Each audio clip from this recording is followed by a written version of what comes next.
You can mop that floor every single day for a month and it will still look dirty by day 3.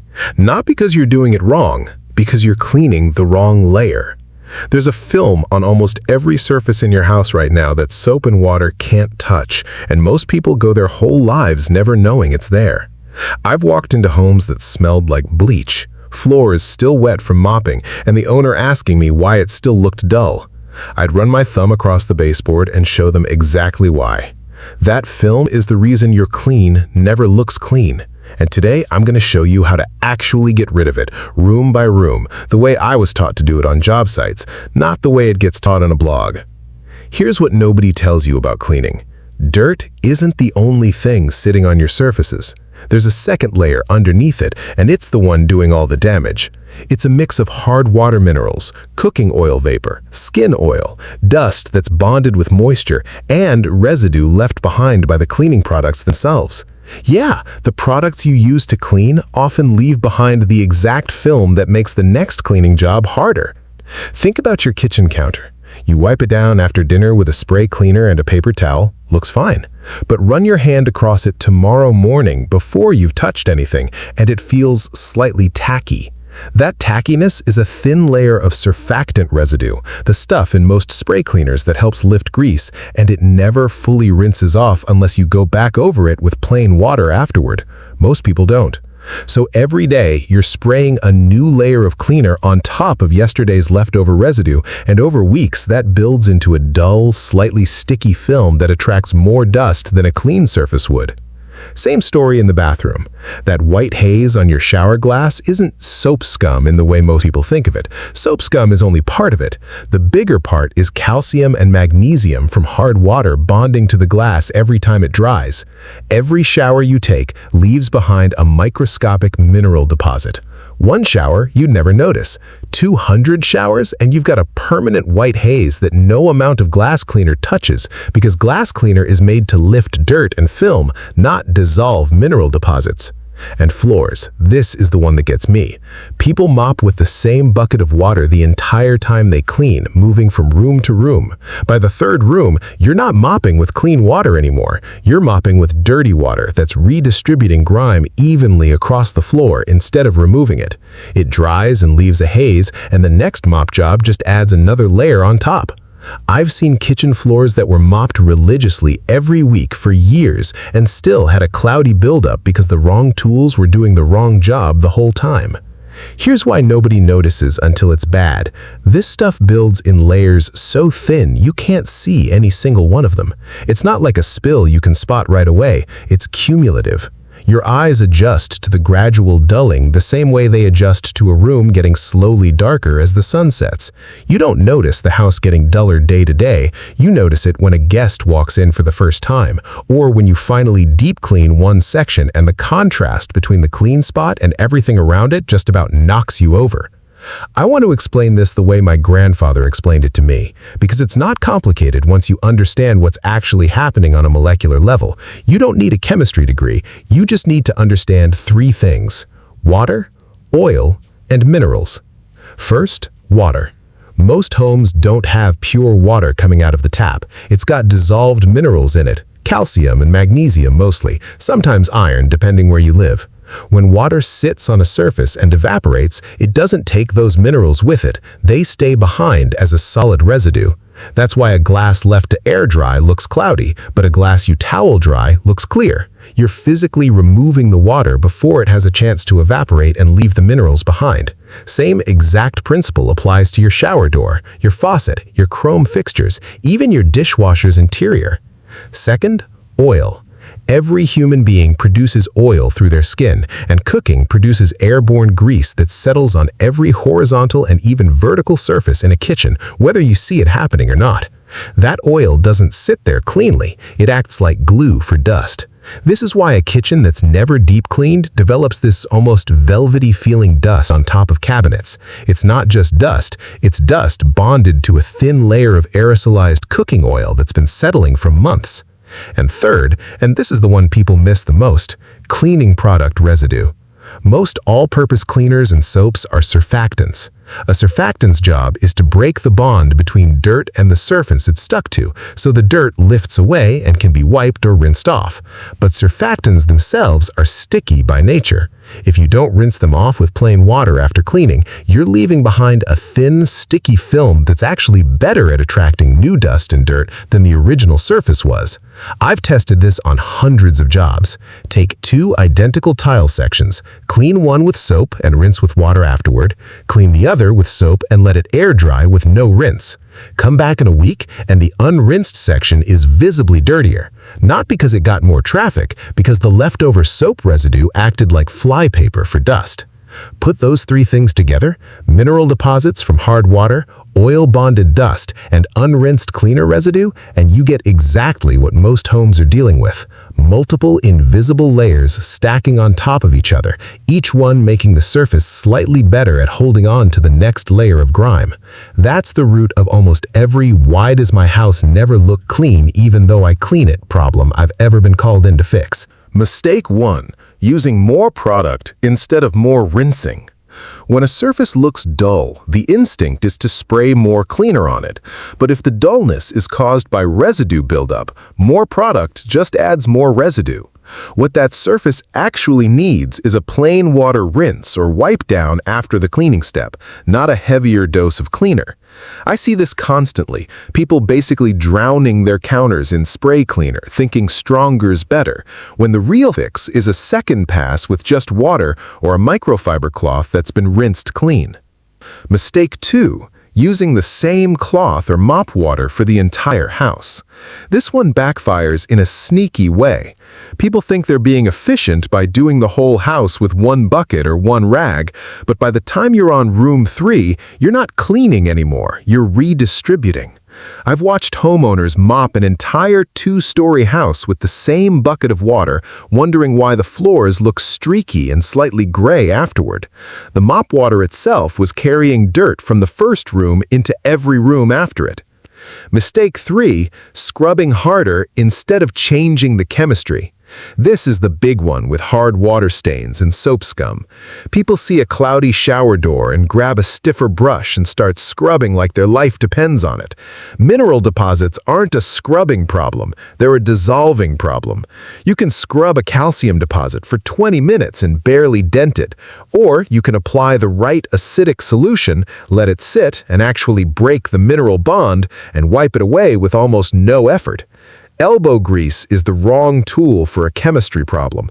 I've seen people wear down the protective coating on glass shower doors from years of aggressive scrubbing that never needed to happen in the first place. Alright, here's how you actually fix this, not room by room in a random order, but in the sequence that makes each step easier because of the one before it. This is close to the exact order I use on a full house deep clean, scaled down for a weekend at home. Stage 1. Strip the residue layer before you do anything else. Before you touch your normal cleaning products, go through the house with a bucket of hot water and a splash of white vinegar, about 1/4 cup per gallon, and wipe down counters, cabinet fronts, and any surface that's been getting regular spray cleaner treatment. This isn't your deep clean. This is stripping off the built-up surfactant residue so your actual cleaning products can work properly afterward. You'll notice the cloth picking up a slightly greasy, cloudy film, even on surfaces that looked clean. That's the residue coming off. Skip this step and you're cleaning on top of old buildup the whole time, which is why some people feel like they're cleaning the same dirty layer over and over without ever getting ahead of it. Stage 2. Deal with hard water mineral deposits using heat and acid, not scrubbing. For shower glass, faucets, and shower head, anywhere you see that white cloudy buildup, you want an acidic solution to do the actual work. Straight white vinegar works for light buildup. For heavier deposits, warm the vinegar first, not boiling, just warm, because heat speeds up the chemical reaction that breaks down calcium significantly. Soak a paper towel or cloth in the warm vinegar and lay it directly against the glass or fixture. Let it sit for 15 to 20 minutes. Don't touch it, don't wipe it, just let the chemistry do its work. After that, wipe it off and you'll feel almost no resistance. The deposit lifts instead of needing to be ground off. Pro tip here, and this is something most people never think to do. After you rinse the vinegar off, dry the glass completely with a squeegee or a dry towel. Wet glass left to air dry is exactly how the mineral deposit forms in the first place. If you make squeegeeing the shower glass part of your routine after every shower, you basically stop the problem from ever rebuilding. My grandfather used to say the squeegee does more work in 10 seconds than a scrub brush does in 10 minutes. And 30 years of doing this job, I've never found a reason to disagree with him. But there's one step people always skip, and it's the one that matters most. Rinsing with plain water after every cleaning step. I'll say it again because it's that important. Whatever product you use, whatever surface you're working on, finish with a clean water wipe down. That single habit prevents about half of the buildup problems I get called out for. Stage 3. Floors. Change your water, change your tool. Stop mopping an entire house with one bucket of water. Change your mop water every single room, or at minimum every 2 rooms if they're small. Dirty mop water past a certain point isn't cleaning your floor, it's just moving grime around evenly so it dries into a streaky haze. If you're using a flat microfiber mop system, use a fresh pad per room instead of one pad for the whole house. The pad is doing the actual lifting, and once it's saturated with dirt, it's just smearing. For the actual floor cleaning solution, match it to your floor type. Tile and stone, warm water with a pH-neutral cleaner, never straight vinegar on natural stone, because the acid etches the surface over time. I've seen beautiful marble entryways permanently dulled because someone used vinegar mop solution for years without knowing better. Sealed hardwood, minimal water, a cleaner made specifically for wood, and dry the floor behind you as you go, because standing water is the #1 killer of wood floors. Vinyl and laminate, warm water and a mild dish soap works fine, just don't oversaturate the mop. Here's the pro tip on floors that almost nobody does. After mopping, go back over high traffic areas with a dry microfiber pad once the floor is nearly dry. This catches the last bit of residue before it has a chance to dry into a film, and it's the difference between a floor that looks damp clean and one that actually looks polished. Stage 4. Dust the right direction, top to bottom, and use the right cloth. This sounds basic, but almost everyone does it backward. Dust settles downward. If you dust your shelves and then vacuum the floor, that's the right order. If you vacuum first and dust after, you're just putting new dust back onto a floor you already cleaned. Always work top to bottom in every single room. Ceiling fans and light fixtures first, then shelves and furniture, then baseboards, then floors last. For the cloth itself, a dry microfiber cloth doesn't just push dust around, it actually grabs it because of the static charge in the fibers. That's the whole reason microfiber outperforms an old cotton rag or paper towel for dusting. But microfiber only works that way when it's clean. Once it's loaded with oil and dust, it starts smearing instead of grabbing. So keep a few on rotation and wash them without fabric softener, because fabric softener coats the fibers and kills the static charge that makes microfiber work in the first place. That one mistake alone has ruined more people's microfiber cloths than actual wear and tear has. Stage 5. The kitchen. Grease first, everything else second. In the kitchen specifically, grease is the layer under the layer, so you handle it before general cleaning. Cabinet fronts near the stove, the range hood, the top of the fridge, these collect airborne grease whether you cook a little or a lot. A basic degreaser, or even warm water with a bit of dish soap, since dish soap is engineered specifically to break down grease, cuts through this fast. Wipe, then rinse with a clean, damp cloth, then dry. Skipping the dry step here matters more than people think, because a damp, greasy surface left to air dry redeposits some of what you just wiped off as it evaporates. Pro tip for cabinet grease specifically, mix a small amount of warm water with dish soap and a tablespoon of baking soda for cabinets that haven't been degreased in a long time. The baking soda adds a very light, abrasive quality without scratching most cabinet finishes, and it cuts through built-up grease that soap alone struggles with. I picked this one up from a restaurant kitchen job early in my career, and it stuck with me because it works better than half the commercial degreasers I've tried since. Stage 6. Glass and mirrors, the step almost everyone gets backward.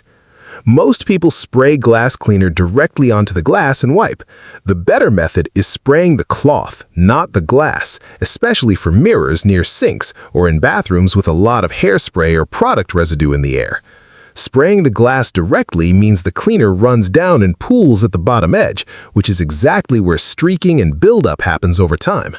For actual technique, wipe in a straight line pattern, top to bottom, side to side, not circles. Circular wiping just moves streaks around instead of clearing them in one direction. And use a dry, lint-free cloth for the final pass. A slightly damp microfiber can leave faint streaks on glass that you won't notice until direct sunlight hits it at the right angle, which is exactly the moment your guests will notice it too.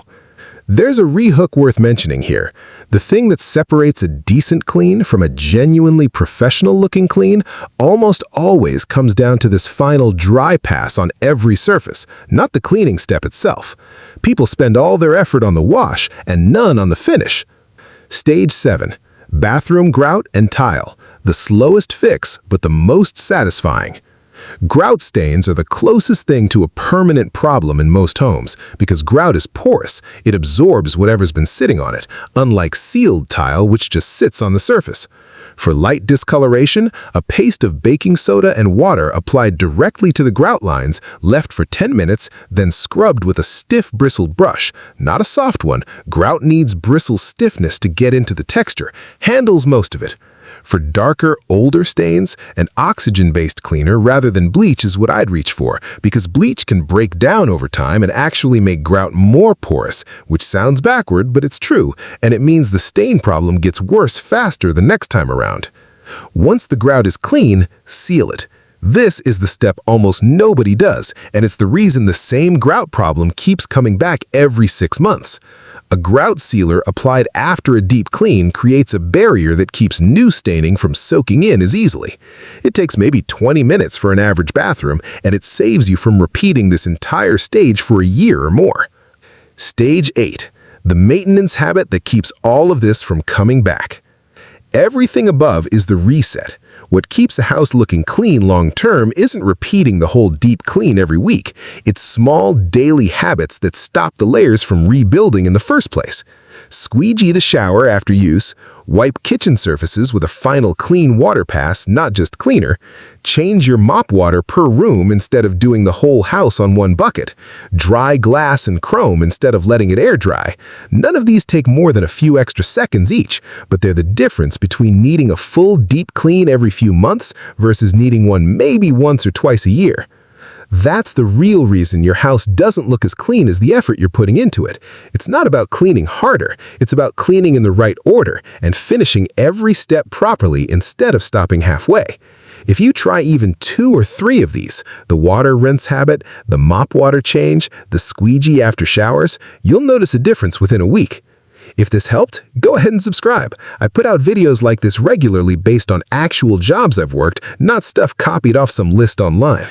Drop a comment and tell me what's driving you crazy in your house right now, the toughest cleaning problem you've got, and I'll probably end up making a video answering it directly. And if you're dealing with hard water buildup specifically, I've got a full video breaking that down room by room that goes a lot deeper than what I covered here today. Go check that one out next.